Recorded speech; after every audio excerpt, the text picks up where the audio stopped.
الحمدللہ وحدہ والصلاة والسلام علی من لا نبی بعدہ اما بعد فاعوذ باللہ من الشیطان الرجیم بسم اللہ الرحمن الرحیم ما کان محمد ابا احد من رجالکم ولکن رسول اللہ وخاتم النبیین وکان اللہ بکل شیء علیما۔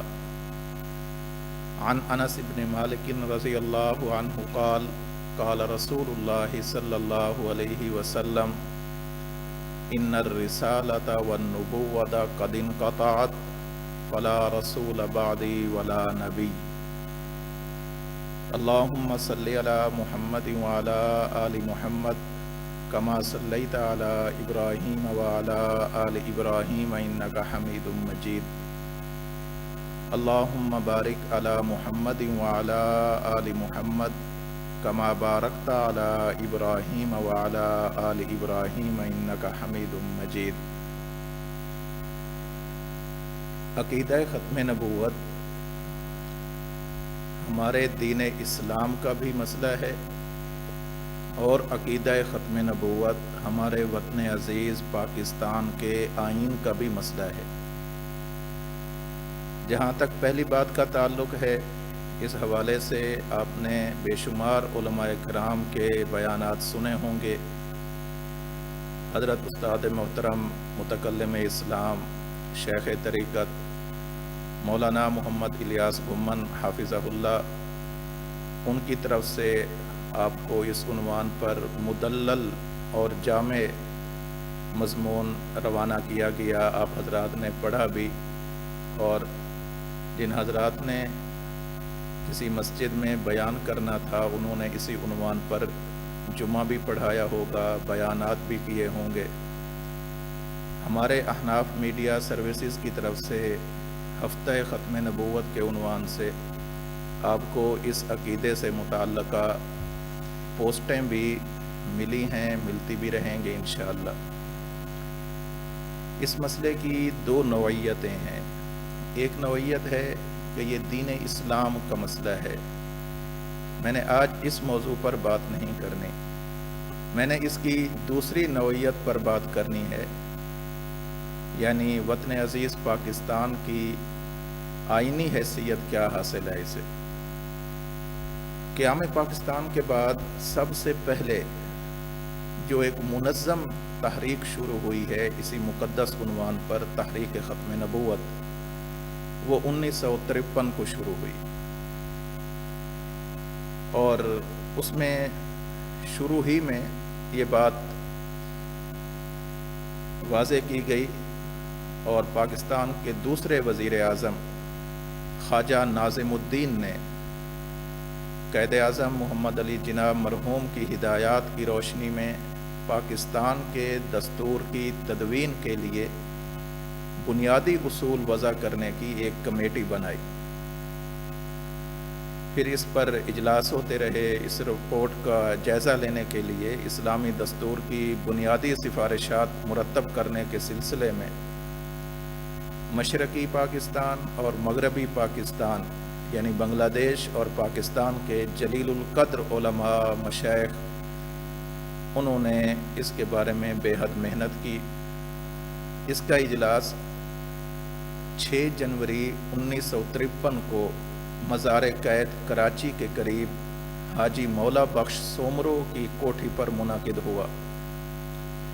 اس اجلاس میں بطور خاص جو باتیں تھیں وہ بہت زیادہ ہیں۔ ان میں اس اجلاس میں دستور اسمبلی کے 22 نکات اور عقیدہ ختم نبوت کے تحفظ کا 23واں نکتہ منظور کیا گیا، جو اس حقیقت کا آئینہ دار تھا کہ مشرقی اور مغربی پاکستان کے تمام مکاتب فکر کے سنجیدہ علماء کرام اپنے اپنے مسالک پر قائم رہتے ہوئے اسلامی دستور کے نفاذ پر متفق اور متحد ہیں۔ یہ اجلاس علامہ سید محمد سلیمان ندوی رحمہ اللہ کی زیر صدارت منعقد ہوا۔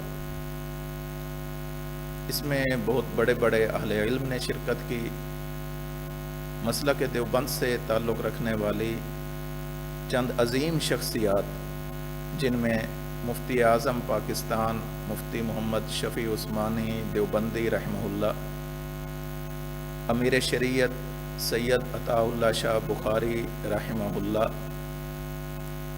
شیخ التفسیر مولانا احمد علی لاہوری رحمہ اللہ، مفسر قرآن علامہ شمس الحق افغانی رحمہ اللہ، حضرت مولانا محمد یوسف بن نوری رحمہ اللہ، مولانا ظفر احمد عثمانی رحمہ اللہ، حافظ محمد امین، مولانا احتشام الحق تھانوی رحمہ اللہ، اور ماسٹر تاج الدین انصاری صدر مجلس احرار پاکستان، انہوں نے بطور خاص اس میں شرکت کی، اور اس کے علاوہ دیگر مسالک کے لوگوں نے بھی اس اجلاس میں شرکت کی، اور اس اجلاس میں بڑے تاریخ ساز فیصلے کیے گئے، اور سب سے بنیادی فیصلہ وہ عقیدہ ختم نبوت کے حوالے سے اس کے تحفظ اور اس کو آئینی شکل دینے کے حوالے سے تھا۔ اس اجلاس کے بعد وزیر اعظم پاکستان خواجہ ناظم الدین سے مرکزی وزراء اور علماء اور مشائخ کے وفود نے ملاقاتیں کیں، اور 3 اہم بنیادی مطالبے وزیر اعظم پاکستان کی خدمت میں پیش کیے۔ نمبر 1، منکرین ختم نبوت قادیانیوں نے فوج اور سرکاری محکموں میں پاکستانی وزیر خارجہ سر ظفر اللہ خان کی خفیہ سرگرمیوں کے ساتھ اور کلیدی عہدوں پر قبضہ کرنے کے بعد ملک میں قادیانی انقلاب برپا کرنے کے انتظامات کر لیے ہیں، لہٰذا انہیں روکا جائے۔ نمبر 2، جھوٹی نبوت پر ایمان لانے پر مسلمانوں کو مجبور کیا جا رہا ہے اور انہیں دھمکیاں دی جا رہی ہیں، اس سلسلے کو فی الفور بند کرنا چاہیے۔ نمبر 3، پاکستانی وزیر خارجہ سر ظفر اللہ خان قادیانی نے اپنے منصب کا کام کرنے کی بجائے بیرونی ممالک میں قادیانیوں کے دفاتر قائم کیے ہیں، اور قادیانیت کی تبلیغ کے لیے ایک منظم منصوبہ بندی کر رکھی ہے، اسے اس عمل سے باز رکھا جائے۔ یہ مطالبات تھے، اور اس میں آخر میں یہ بات کی گئی کہ ہمارا موقف یہ ہے کہ علامہ اقبال رحمہ اللہ کے مطالبے کے مطابق قادیانیوں کو غیر مسلم اقلیت قرار دیا جائے، اور سر ظفر اللہ خان کی جگہ کسی مسلمان وزیر خارجہ کو مقرر کیا جائے۔ پاکستان بھر میں مختلف مکاتب فکر اور مسالک کے علماء اور مشائخ نے ان مطالبات کو تسلیم کرانے کی تحریک کا آغاز کر دیا۔ یہ 1953 سے تحریک شروع ہوئی، اور ایک طویل سفر اس نے طے کیا۔ ایک طرف یہ حالات تھے، اور دوسری طرف 18 جنوری 1974 میں یہی وزیر خارجہ قادیانی وزیر خارجہ چودھری ظفر اللہ نے ہمسایہ ملک انڈیا کا خفیہ دورہ کیا، اور ہندوستانی حکومت کے سیاسی قائدین اور انٹیلیجنس افسران سے ملاقات کی۔ دوسری طرف ذوالفقار علی بھٹو صاحب مرحوم نے پاکستان ایئر فورس کے اسی سربراہ کو چودھری ظفر قادیانی کو محکمے سے نکال دیا۔ قادیانی لوگ بھٹو صاحب کے خلاف سراپا احتجاج ہو گئے۔ اسی دوران قادیانیوں کے امیر مرزا ناصر نے انگلستان اور جنوبی افریقہ کا دورہ کیا، اور واپسی پر جناب نگر میں خدام الاحمدیہ کے نام سے ایک غیر سرکاری مگر عسکری تنظیم کی بنیاد ڈالی۔ حالات یہ تھے کہ قادیانیوں کی ارتدادی سرگرمیاں وہ عوام سے اٹھ کر خواص کے اندر پہنچ چکی تھیں۔ مختلف محکموں میں قادیانی کلیدی عہدوں پر فائز ہونے کی وجہ سے اپنے اپنے محکمے کے اندر قادیانیت کی تبلیغ کرنے لگے تھے، اور قادیانیت کی تبلیغ کو بڑے زور شور سے انہوں نے شروع کر رکھا تھا۔ اسی اثناء میں نشتر میڈیکل کالج ملتان میں طلباء یونین کا الیکشن ہوا۔ اس میں مسلمان طلباء تھے۔ انہی کے مقابلے میں چند قادیانی طلباء نے بھی مقابلے میں اور الیکشن میں حصہ لینا شروع کر دیا، اور مسلمانوں کو ہرانے کے لیے انہوں نے سر توڑ محنتیں کی۔ پھر ایک چال یہ بھی چلی گئی کہ اس وقت پاکستان کے جو عصری تعلیمی ادارے تھے وہاں پر قادیانیت کا لٹریچر تقسیم کرنا شروع کیا۔ 22 مئی 1974 کو نشتر میڈیکل کالج ملتان کے کچھ طلباء ایک معلوماتی اور تفریحی سفر کے لیے پشاور جا رہے تھے اور براستہ چناب نگر ٹرین پر جا رہے تھے۔ جب چناب نگر پر یہ لوگ پہنچے تو قادیانیوں نے انہیں اپنا کفریہ لٹریچر دیا۔ طلباء نے خوب احتجاج کیا اور کہا کہ یہ تو ایک کفریہ لٹریچر ہے، اس کو کسی طور پر بھی تقسیم نہیں کرنا چاہیے، اور وہاں پر انہی طلباء نے ختم نبوت زندہ باد کے فلک شگاف نعرے لگائے۔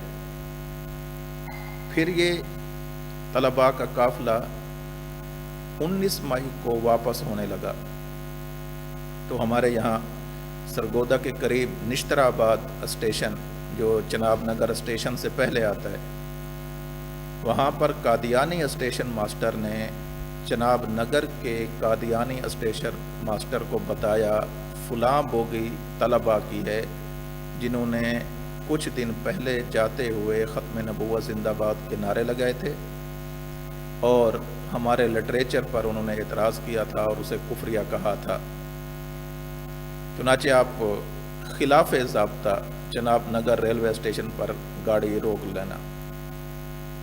ایسا ہی کیا گیا۔ جب یہ طلباء وہاں پر پہنچے، بوگی کا نمبر بتایا گیا، فلاں بوگی میں ہوں گے، تو اس اسٹیشن پر قادیانی مسلح لوگ آ گئے، اور قریب ایک ہاکی گراؤنڈ تھا، وہاں سے بھی جو قادیانی لڑکے ہاکی وغیرہ کھیل رہے تھے وہ بھی ہاکیاں اٹھا کر یہاں پر پہنچ گئے، اور یہاں پر دکاندار بھی ہیں، بزنس مین بھی ہیں، قادیانی عام لوگ بھی ہیں، طلباء بھی ہیں، یہ سب لوگ اکٹھے آئے اور ان مسلم طلباء پر سخت حملہ کیا، جس کے نتیجے میں بہت سارے طلباء زخمی ہوئے، شدید زخمی ہوئے۔ اور حد دیکھیے کہ قادیانی جب آئے مسلمان طلباء کو مار رہے تھے تو اپنے ساتھ چند بازاری عورتیں بھی لے کر آئے، تاکہ جب ہم مسلمان طلباء کو ماریں جو ختم نبوت کا نعرہ لگا رہے تھے، جب ہم ان کو ماریں گے تو تم نے اس پر ڈانس کرنا ہے، ناچنا ہے، گانا ہے۔ یہ سارا کچھ ہوا۔ اس کے رد عمل میں 30 مئی کو لاہور اور دیگر شہروں میں ہڑتال ہوئی۔ 31 مئی کو سانحے کی تحقیقات کے لیے سمدانی کمیشن کا قیام عمل میں آیا۔ اس کے بعد 3 جون کو مجلس عمل کا پہلا اجلاس راولپنڈی میں منعقد ہوا۔ 9 جون کو مجلس عمل کا کنوینر لاہور میں مولانا سید محمد یوسف بن نوری رحمہ اللہ کو مقرر کیا گیا۔ 13 جون کو وزیر اعظم نے ایک تقریر میں بجٹ کے بعد یہ مسئلہ قومی اسمبلی کے سپرد کرنے کا اعلان کیا۔ 14 جون کو پھر ملک گیر ہڑتال ہوئی۔ 16 جون کو مجلس عمل تحفظ ختم نبوت کا فیصل آباد میں اجلاس ہوا، جس میں حضرت بن نوری رحمہ اللہ کو جماعت کا امیر منتخب کیا گیا۔